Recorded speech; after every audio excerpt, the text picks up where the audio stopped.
What's going on, Spanish 2? Look, so check it out. For homework, what you guys had to do was you had to take these words and you had to translate them into English, okay? And so what you did is you would take something like dependiente, which is salesman, or dependienta, or sudadera, which is sweatshirt, etc., etc., okay? And then even these words, these phrases here. So, ¿en qué puedo servirle? How can I help you? Or necesito comprar una blusa. I have to buy a blouse. And so you would take the word comprar, translate it. It was very simple. Okay, so that was due last night. Okay. Also, remember these numbers. Real easy because the word 100 is cien, C-I-E-N. And you see cien in all of these numbers. So you see cuatrocientos, seiscientos, novecientos, but there's a few that you don't. 500 would be one of them. Quinientos. Okay. Another one that's different than like the ordinary would be sete. Okay. So even though it has cien there, it's not sietecientos. It's setecientos. So setecientos. Same thing with 9. It's not nuevecientos. It's novecientos. So you have quinientos, setecientos, novecientos. So check it out. The 200, 300, 400, you have 200, 300, 400, 500, 600, 700, 800, 900, and 1000 pesos. 1000 is that 1000. So if you want to say 400,000, you say 400,000. Okay? Simple. All right, so check it out. We're going to have a small little activities with 1 and 2. I'm going to put them down in the instructions, so don't worry about that. For right now, what we're going to be focusing on is we're going to check on this little story here. And so I'm on pages 324 and 325. If you want to follow along, it's going to be fantastic. Here we go. Okay, right here we are in Mexico. We got our homeboys Ramon, Manolo, and we have 3 girls, Teresa, Claudia, and Berta. To be honest, Berta, I think you only see her one time in the story. And she doesn't even say that much. You see more Teresa and Claudia. So let's check it out. So Teresa, they're trying to figure out what they're gonna wear because they're gonna go on these dates with this guy and with these guys. And so Teresa goes, "Esta falda no me queda bien y este vestido no me gusta." So number one, Teresa is saying esta. Notice the A here doesn't have an accent. So because it doesn't have an accent, it means this. Okay? So esta falda. Well, it actually means that. But she's saying that skirt doesn't fit me well. And she goes, y este vestido, and she goes, and this dress, I don't like it. Okay, so esta and esta, we're gonna go over. There's 4 of them. We're gonna go over all of them, and it'll be a lot more simpler later on. But just know that esta and este, this, that, it's meaning that, and we'll go more into details later. So here she goes, no sé qué llevar para la fiesta. I don't know what to wear for the party. Claudia goes, pues, puedes comprar ropa nueva. You can buy new clothes. Hay una tienda de ropa aquí. There is a store of clothes, so a clothes store here cerca y tienen ropa muy bonita. So it's close and they have very nice clothes. Bonita means pretty. So she's saying they have bonita, tienen ropa bonita, they have really nice clothes. And then Teresa, she goes, sí, quizás una falda nueva. Vamos. And so the word quizá, there's another way to say this, but the word quizá means maybe. So she's saying, yes, maybe a new skirt.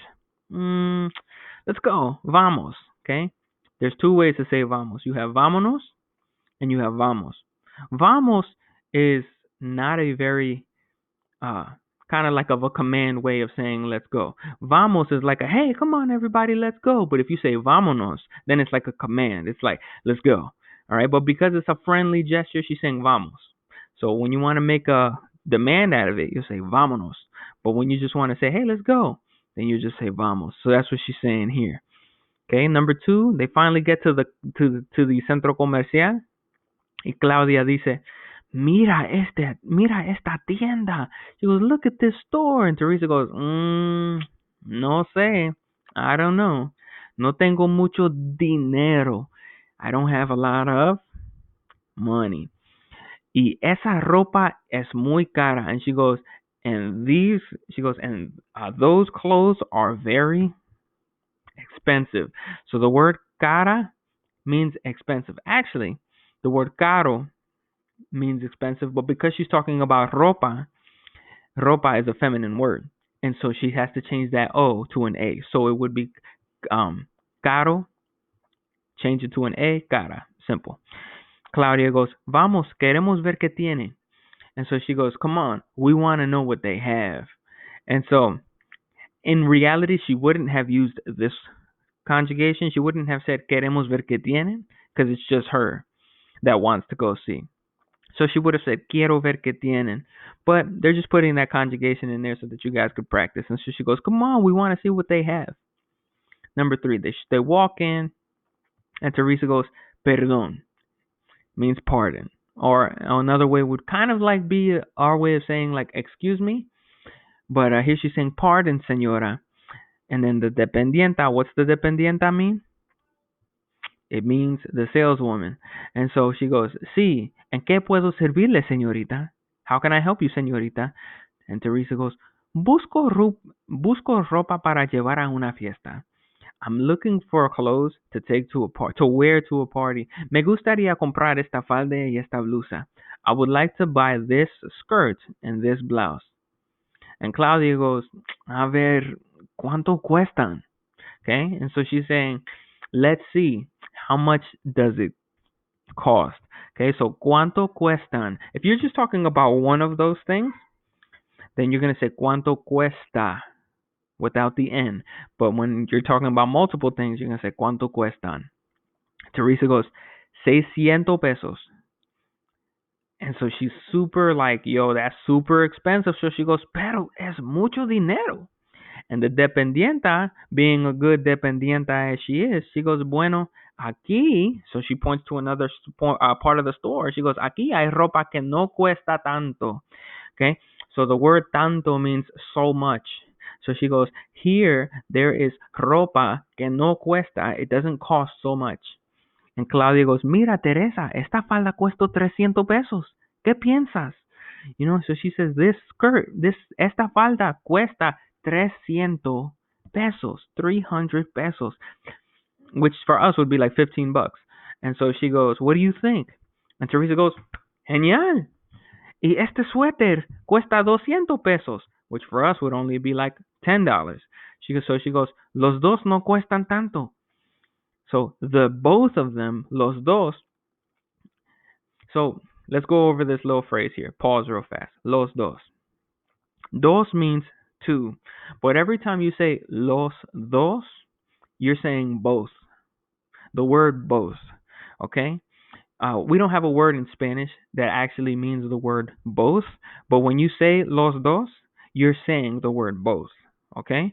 Or even if you were going to say like the three of them, or the four of them, or the five of them, you would say los tres, los cuatro, los cinco. Okay? And so that's how you would go about saying that. But when you're talking about two, you're just saying the two. But in English, we just say both. So los dos no cuestan tanto. Both of them no cuestan tanto. They don't cost so much. Okay? Coming back to number 5. Now we're with the boys, okay? And you see Manolo here, he's dressed up real nice. And Ramon, he's not dressed up so nice. So let's figure out what happens. Manolo goes, Ramon, son las 8. It's 8 o'clock. La fiesta es a las 9. ¿Recuerdas? So he's saying, Ramon, it's 8 o'clock. The party is at 9. ¿Recuerdas? Do you remember? And Ramon goes, sí, tienes razón, vamos. So he goes, yeah, you're right. Remember, tienes razón means you are right. Then to tener razón means to be right. And so you're right.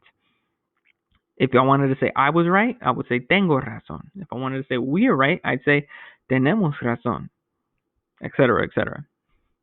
So he goes, let's go. So Berta, remember the girl I said that only has like one line? She shows up, well, she has 2 lines. And she says, Ramón, ¿tú piensas llevar esa ropa a la fiesta de Teresa? And so she goes, tú piensas llevar esa ropa. So she goes, you think you're going to wear those clothes to Teresa's party? And so she goes, esos jeans. So remember, eso means that. Okay? Are those. So she's saying those jeans, esos jeans, and that shirt. So esos jeans y esa camiseta y esa gorra. Okay, remember the difference between a gorro and a gorra. Okay, gorra is like his hat. Okay, so it doesn't cover the ears. It's just a regular cap. But a gorro is like a winter one that would cover the hat. This would be a gorro. Okay, this is a gorro. Okay, and this would be a gorra. All right, and so there he's wearing a gorra. And so he goes, those jeans and that shirt and that hat? No, no puedes, you can't. So Ramon goes, and why not? Well, here in Mexico, no llevamos esa ropa a las fiestas. We don't wear those kind of clothes to parties. And Ramon's like, I want to wear my hat, my favorite hat. Y me gustan estos jeans, and I like these jeans. And Manolo y Berta say, te ayudamos. We'll help you out. Okay, so let's go ahead and finish this off. Finally, they dress him like this. Okay, he's wearing his shirt. He got some pants on. He still has his hat hooked over there on the little side there, but he's not wearing it because the people are trying to hook him up, right?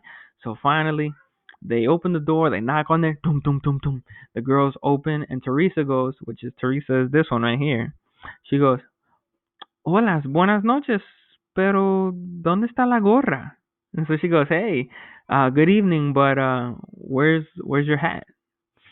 And so, unfortunately, he was right to go with the style that he was because that's what she liked. She liked that he had that sort of style. But they were trying. But at the same time, he didn't want to uh, not listen to his friends. So check it out for homework. Activity 3. Okay, to answer these questions about the story. Pretty simple. And also, I'm going to have some activities for you guys to practice. Okay, so activities 1 and activities 2. In activity 1, it says, escucha qué ropa llevan hoy diferentes personas. So it goes, listen to the clothes, listen to today's clothes of different people. Okay, and it point to the picture of the drawings of whatever article of clothing they're talking about. All right. And so, for example, if someone wants to say, oh, hoy voy a la playa y voy a llevar un traje de baño y I guess that would be it. You know what I mean? Because what else would you wear to a beach? And then, so they'll say things like that. So you'll listen and you'll point to whatever the outfit is. But remember, don't just listen to the outfit or whatever they're trying to say. You want to listen and then you want to actually understand the sentence. All right, and then number 2, same thing. You don't have to do the activity, but it's a good listening activity. So it says, on a sheet of paper, draw a snowman on one side and the sun on the other. If a statement you hear is most logical for winter, hold up the snowman. If it's most logical for summer, hold up the sun. So obviously you don't have to do that. But if they would say a sentence and it would be more fitting to go into winter, then you would say winter. And if it'd be more fitting for summer, then say summer. And so a sentence would be something like, voy afuera y voy a llevar un vestido, which would be a dress. So here we go. So un vestido y unas botas, right? So if you're gonna wear a dress during winter, just that to go outside, it wouldn't really make sense. It might be a little bit cold because those are short sleeves, etc., etc. Okay, so that's pretty much it for today. So for homework, activity 3. Okay, I also will have those 2 activities. You don't have to do them for homework. They're just activities that you can work on, and they will definitely help you out with the vocab. All right, guys, I will talk to you on the next one. Have a great day.